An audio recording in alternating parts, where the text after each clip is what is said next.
So welcome to Crushing Brevard. Today we have Matt Helmintoller. Helmintoller. Gosh darn it, I was so close the first time. You got it, man.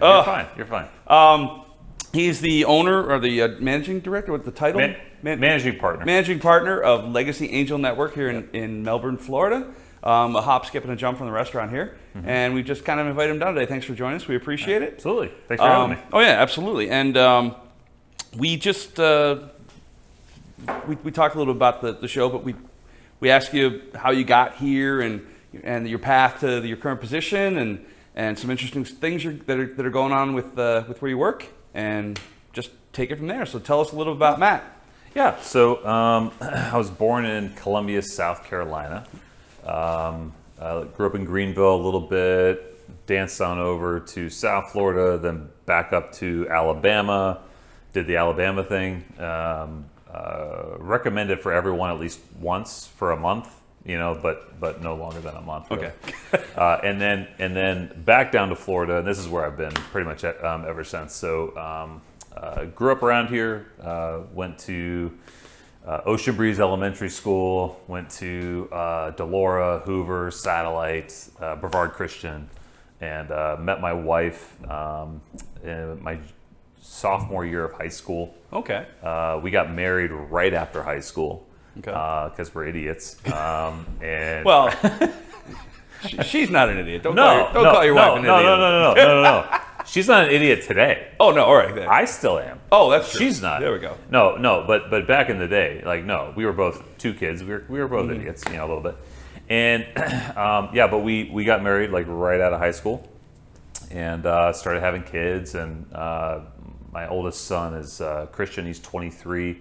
He's a linguist in the Air Force. And then my middle son, Ethan, he's a carpenter and also does radon mitigation for a government contractor. And then my daughter, Anna, my sweet little princess, she is 17 going on 32, and she's about to graduate high school and either go to UNF or USF, so she's trying to figure that out right now. But grew up around here, been in the area for over 35 years. Love Brevard County.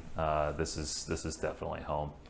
Okay. Now, you used to be a pastor, correct? Yes. I want to talk about that. So walk me through that. So you're getting out of high school. Did you go straight to seminary out of high school, or? No, I mean almost. So I went to for less than a semester. I was a pretty committed student. I went to Baptist Bible College because if you wanted to be a youth pastor or a pastor in general, when you were growing up, my age, my time, whatever, my little era, you went off to seminary, that's what you had to do. Especially if you're in the Baptist world, that was a thing. So I went to Baptist Bible College, was not ready to be a student at all. Okay. I quite the opposite. And so I was there for about half a semester, and then Florida was calling me. So it was a very short visit. And when I got back, I was married within months after I got back. Okay. And then from there, it was the dream was I would still love to do that. I still wanted to do that, but I had a child on the way. I'm a husband now. You can't just go off to school. Right. So I got into sales and sales management at a early age, 19, 20, 21. Okay.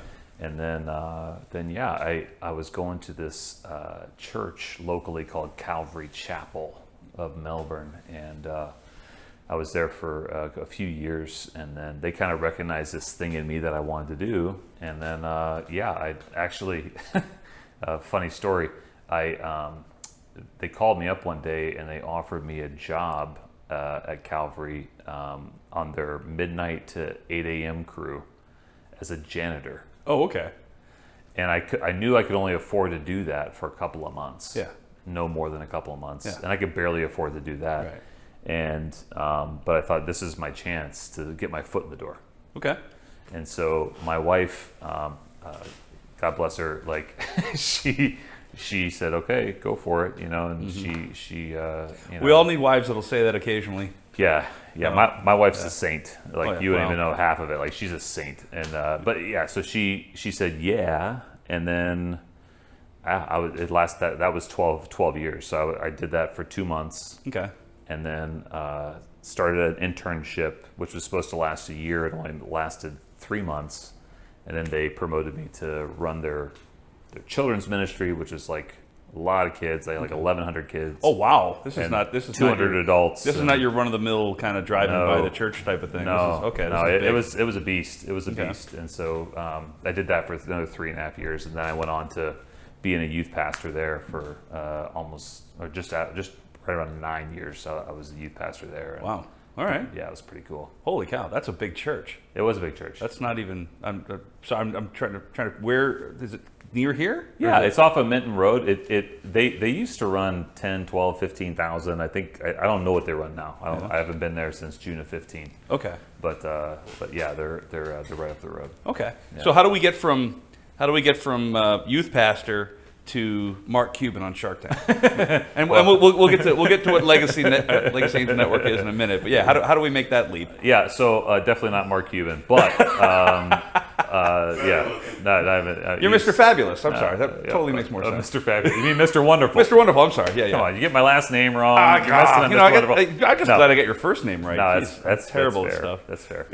No, so yeah, I'm a 1 foot in front of the other kind of a guy, right? So I that's how I've always been. I don't think I'm deserving to be in any room that I'm in. I find myself in at all. And so when I left there, I didn't really know what I was going to do when I left Calvary, because a lot of times your identity is kind of like really in that world. Your identity is really caught up in I'm Pastor Matt. I MC concerts. I go do these things. I go travel over here. I do that, and your identity gets kind of wrapped up in that. So when I left, I really didn't know what I was going to do, and I get a call one day. When I was in the middle of kind of searching and trying to meditate and think about what I'm going to do, I get a phone call one day from this guy. This guy's wife, Susan Reynolds. She called me. Tim Reynolds is her husband, and they had this company called Wild Manta Ventures, and it's basically it's more than a product development company. They wanted to not just build products, but build companies. And so when he called me, I thought he wanted some other I didn't know that it was a job interview. So at the time, I owned a small little landscaping company because I wanted to avoid people. Right. It was helpful in that. So work outside. Yeah, I was working outside. It's just not being around anybody. It was nice, and I did a little stuff with Fellowship of Christian Athletes. I was at schools, helping some students. FCA is pretty cool. If you get a chance to look that up, that's a pretty cool organization. I'm sorry. Yeah, it is. No, it is. It's great. Yeah, they're awesome. Especially the local one here. You look into the local one here. It's awesome. But so I'm doing that, and then I get this phone call from Susan, and I go into he's a big commercial building, big commercial lot. And I go in my garb thinking he wants lawn care for his stuff, or he wants to get involved with FCA or something. Why else would he call me? And we're about 10 minutes into our meeting, and I look at Tim and I said, "Tim, this feels like a job interview." And he goes, "Well, it is." And I was like, all right, what do you do again? Because I was looking for my in to like pitch him on my company. That's what I was looking at. I was looking for my in. I wasn't even paying attention. And then he's like, I need a voice. I need someone who can herald what we're trying to do in this community. And I keep thinking about you. I've never met you, but I know of you.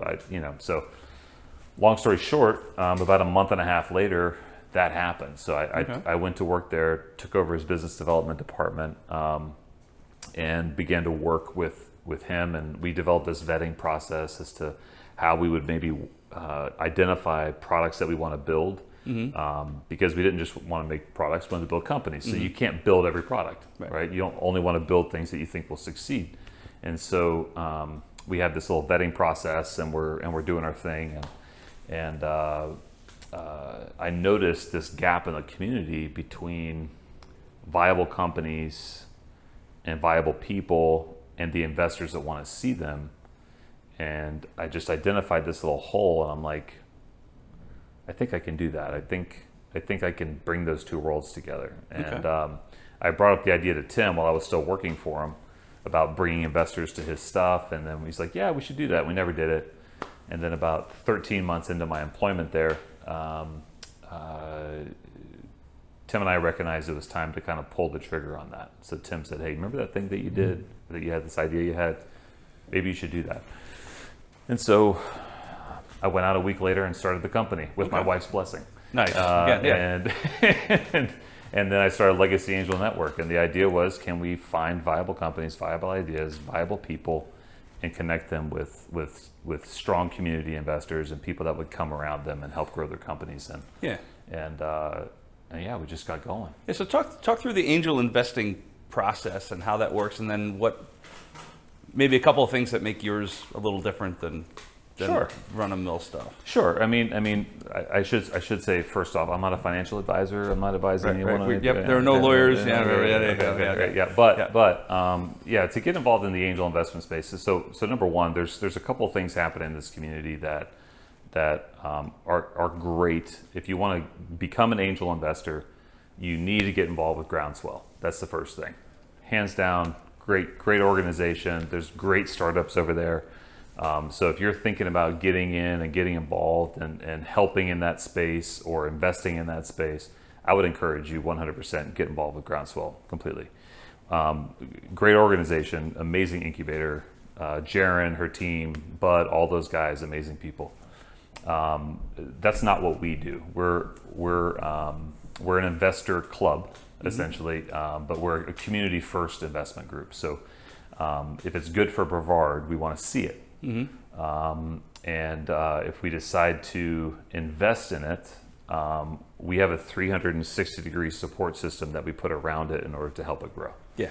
And that might be one of the things, one of the markers that makes us a little bit different. But our first thing for us is first, and that is it's got to be good for the community. It's got to be something where we're exporting a product or a service, and we're importing a dollar.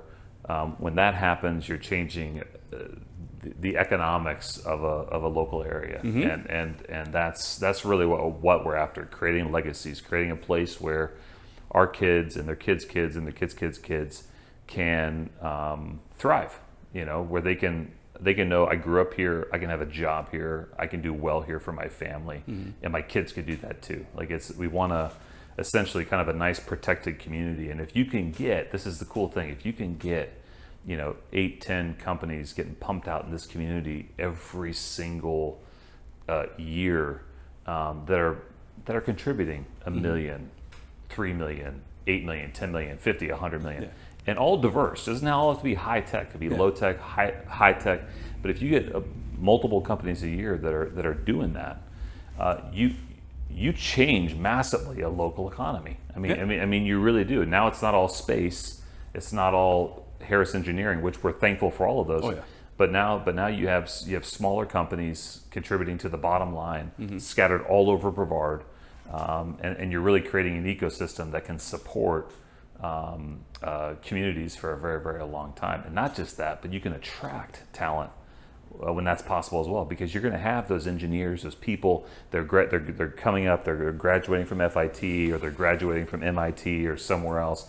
And they get a job at Harris, and they're at Harris for 5 years, and they have this little itch, this idea that if the community exists that can scratch that itch, not just from a funding perspective, but from a support perspective, then it's gold, because you're going to get companies from Boston, you're going to get companies from California, you get companies from I mean, people will start to see the Space Coast as not just a cool place to live, but a great resource to build a business and a destination for businesses, right?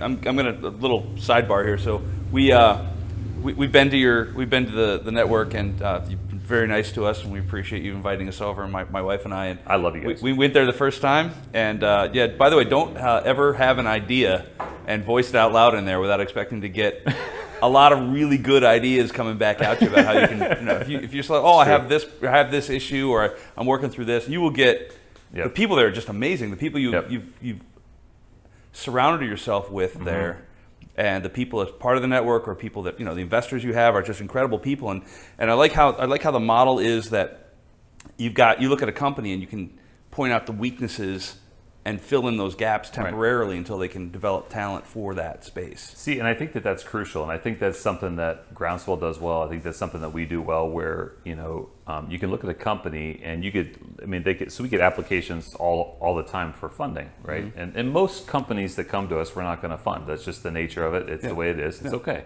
but it doesn't mean we can't help, right? So it doesn't mean that there are times I think that we're getting better at it. I think there's times as a growing network we've failed to help, and maybe we could have. There are times that we have helped, but we didn't fund. We're still learning and growing in ourselves, but all in all, you can identify those holes, and you can say, look, it's not no, it's just no right now. Mm-hmm. These things need to be fixed. Mm-hmm.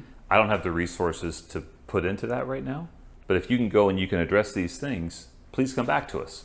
And then if these are addressed, I can bring in this resource, that resource, this funding, do this and this. And then we find ourselves being able to go down a path with the company once they've addressed those issues. A case in point, there's a company that I'm raising for right now. It's not a big amount, it's like $100K. And they came to us and they had a cool product. The branding and the marketing was atrocious. There's no way. I wouldn't trust them to be able to achieve their goal with what their market strategy was, with what their brand was. It just looked all wrong. So I said, let's work on this and fix this.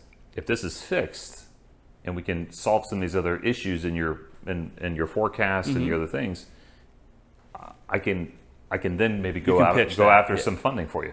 But these things got to be. So sure enough, these guys got to work. They went in, they fixed the stuff. They worked with a strong team to do it, and now it's ready. They have their first ship. They've already put in their first order for product to sell. They've already put their money out for it. They've taken the risk, and now I have 4 or 5 investors that are likely going to come along and take the risk with them. Okay. So it's. Again, it's really cool when you can do that. You can identify something, you give them a suggestion, they follow it up, and then you're able to come back and support. And so one other thing I think that's unique about you guys is your success rate is a lot better than I would have expected given the nature of what you do. So maybe talk through a little bit of that, whatever you're allowed to say. So our success rate is going to be, it's still being measured right now. So we're still young. We're 5 years in. The model of what we do has a great success rate. So the model I didn't think of it, I stole it, right? I said there are no lawyers here, but we're gonna post this. Yeah, but it's a business factory model, and when we look at that model or that idea, we know historically that it's got about a 60-70% success rate, because it's not like a standard, just like a fund where they fund it, they hope for the best, or a VC model where I'm going to scatter this capital across 10 companies. I'm going to need a really high return on each one because I know 8 of them are going to fail. Yeah. It's not that kind of model. We're trying to increase the chances of a success by the activity we do with each company. Right. So we are hoping for, in our current portfolio, there's like 7-8 companies in our portfolio right now and growing. Actually, Good Dog Studios, I think, would be the 8th or the 9th. Okay. That we're raising for right now. This other company I just mentioned to you, so we're at like 8 to 10. We're hoping that that's going to yield a 60-70% success rate among the ones that we have. That said, we have had some investors already begin to make money on some of the investments. So we've already seen some returns. Yeah. Not the amount that we want to see yet, but again, we're about 5 years in, and so when I hear venture capital, I think a 1 in 10. That's my if you just stopped anybody on the street and said, "What do you think of venture capitals?" What's the success rate? That'd be like 10% would be like the average you get or something. But it's cool how you partner with people and you take the time to investigate their companies. You take time to look at the holes they have. You tell them about them and what they need to work on. It's just that's an awesome model, and I'm thoroughly impressed. So one thing people should know if they go into Legacy Angel Network. So Matt, you're 6'4". Yep. I was over there in a conversation. There were 5 of us, and Matt was the 4th tallest of the 5. So you gotta there'll be some skyscrapers you walk in there. Max is 6'11". He's six. He's tall. 9. No, 6'9", 6'10". Connor's 6'9". Okay. So he's a lot taller Yeah. than Connor. Yeah. So it was a conversation. There were 5 of us. It was one gentleman. I mean, you're 6'5", right? I'm 6'5" and a half-ish. Yeah. But one guy was 6'11", next guy was 6'9". I'm 6'5" and change. Matt's 6'4", and then this poor 2-star retired general from the Air Force standing there at 5'10", your normal height guy. So yeah, you. Hey, easy. Oh, sorry. Sorry. Alphas can be 5'11". The peanut gallery chimed back in. But yeah, just be prepared to meet some tall people when you get there. Cause Yeah, it wasn't planned that way. No. It's Max is one of my investors and also one of my business partners. He's a full-time investor from Germany. Mm-hmm. Really neat dude, neat family and everything. But yeah, he's a beast, absolute. And Connor's your marketing dude. Connor's our marketing guy. Him and his wife Aubrey are badass. They're amazing. So phenomenal. You have a great staff over there. The location's beautiful. Thank you. No, I mean literally, it's gorgeous. You walk in there and it's just relaxing, and you can have real conversations, and there's a bunch of different little areas you can talk to people. So if you got something you want to. Hey, I want to run this idea by one person, but not by 50. You can get that done there, and it's true. And your presentation space is great. And I've been thoroughly impressed with every time I've been there and the companies that I've seen there. And thanks, man. Yeah, no. I mean, you come in here and you brought your son in for his 21st birthday, and we gave you some cornbread, and you were like, "Oh my gosh, this is great!" And I'm like, "It's just cornbread." Like he made it anyway. So no, it was special. It was special because you weren't handing it out at every table. Well, so it was that little extra, and you guys do that here. I mean, you guys take care of your people. I mean, you notice that like the one time I brought you food at the bar, you bought 2 meals, right? So like there's it benefits me to make you happy. But no, it's just again another little sidebar. Matt's an incredible customer here. Comes in fairly often, and we appreciate it. And in fact, that's how I got to know your. Well, I got to know your first name, apparently. Yep. Helmintoller. Helmintoller. Look at that. You got it. You're only saying 17 tries. You're saying it better than me. Take 84. Right. Yep. But just like was told about you, like when Matt's coming in tonight. I'm like, who's Matt? Like, you'll love him. He's a great guy. You got to go over and talk to him when he gets here. I'm like, okay. Oh, that's cool. And then you walk in, and I'm like, all right, that guy looks cool. He's tall. Sorry. I'm getting the stare down from my associate here. Oh, our best looking guest. Well, guy. Sorry, ladies. Guy guest, yeah. So it's just been wonderful to have you here and to share you take the time to celebrate with us your special occasions, and we appreciate that so much here Absolutely. at Crush 11. Yeah, I mean we're looking to continue to expand. So the goal is for Legacy Angel Network. It's great that we have a lounge in downtown Melbourne. We will continue to be here for as long as we possibly can. But we, in order for this community first investment group to really grow and for it to really for us to invest in 10, 12, 20 companies a year and invest more in our local stuff coming out of groundswell, stuff like that, we need to gather more investors to what we're doing. So we're looking to expand a second lounge, hopefully probably first over into the Vieira area, and then into some other parts of the county, into some other communities. So we're trying to kind of expand our lounge model and get more investors involved. So that's crucial for us right now. We have so many cool things that are coming to the table, and the more resources that we have on the investment side, and the more resources we have on the supply side of actually taking care of the companies and getting them where they need to go. I mean, we can create some really cool stuff here. Well, and I'm not only a investor. Well, I'm not only a fan. I'm an investor a little bit too. You are. We appreciate the Vieira thing. How close is that? So I'm in the middle of negotiations right now. Okay, I won't ruin everything. Yeah, but there is a space up there that's about 5,000 square feet that we're pretty confident it's going to happen, but we'll see. Okay, so this one's like 1,200.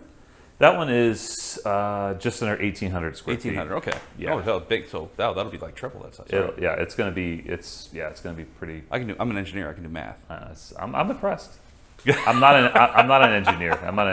I I know your basics, your addition, subtraction, That's multiplication, division. that's all I did there. I That's didn't my really do stuff. anything, I didn't do anything fancy with math. But Are yeah, you sure? Yeah, no, I'm not You sure. didn't just like beautiful mind the thing? No, I'm pretty sure I didn't. Well, Matt, thanks for joining us today. I appreciate it. I learned how to say your last name, which is nice. Yep. Because I've been saying it wrong for how many ever months. Doesn't bother me. Well, it should. So I'll make sure I try and get that right in the future. And thanks for coming on today, and we look forward to hearing about your continued success. Hey, thanks, man. Yeah, thank you. All right.